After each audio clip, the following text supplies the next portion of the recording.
Introduction. Regarde mon parcours.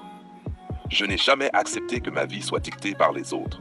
Chaque relation que j'ai eue, chaque personne qui a croisé ma route, m'a appris une leçon. Certaines m'ont élevé, d'autres m'ont freiné. Et j'ai compris une vérité. Toutes tes relations doivent devenir conditionnelles.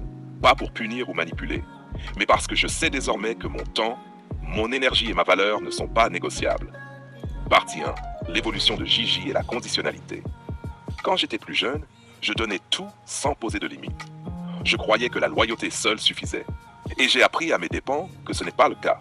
Certaines personnes profitent de ta générosité. Certaines s'habituent à ta présence et oublient le respect. Aujourd'hui, ma conditionnalité est ma force. Je ne m'implique que dans des relations qui respectent mes valeurs et qui ajoutent quelque chose à ma vie. Chaque geste, chaque parole, chaque engagement est évalué à travers ce filtre. Partie 2. Identifier les poids morts dans sa vie. Il y a des gens qui restent dans ta vie par confort ou habitude, et ce confort te coûte cher. Au début, je pensais que je devais les supporter. Puis j'ai compris que ces poids morts ralentissent ma progression. Chaque relation qui ne nourrit pas ma vision ou ne respecte pas mon essence devient conditionnelle.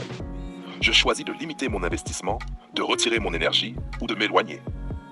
Cette discipline, je l'ai développée progressivement, par expérience et par observation. Partie 3.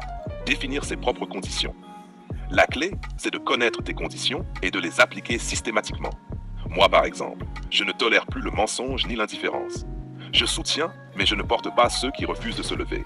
Je respecte et j'élève, mais je n'accepte plus les manipulations ou la passivité. Ces conditions ne sont pas là pour punir, elles sont là pour m'aligner avec ce que je suis devenu.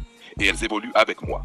Chaque nouvelle expérience, chaque confrontation, chaque réussite affine mes critères. Partie 4. Mise en pratique avec l'expérience de Gigi. Au fil du temps, j'ai appris à poser des limites claires, à dire non quand c'était nécessaire, à retirer mon énergie des relations toxiques. Chaque geste est réfléchi. Je teste, j'observe, je décide. Je ne laisse plus les habitudes ou la culpabilité guider mes choix. Je choisis consciemment où investir ma loyauté et mon attention. Et à mesure que chaque standard de ma vie a été guidé, je deviens un aimant pour des relations qui ont réellement de la valeur. Ce n'est pas un choix facile. Là, c'est le sens de cette approche. Respect, liberté, quand tu appliques ce principe, toutes tes relations doivent devenir interactionnelles. Quand tu appliques ça, tu gagnes en énergie, tu gagnes en clarté. Tu n'attires que pour moi qui est digne de toi. Cette discipline a transformé ma vie. Si tu veux, elle a filtré les distractions, renforcé les liens qui comptent et m'a permis de concentrer mon énergie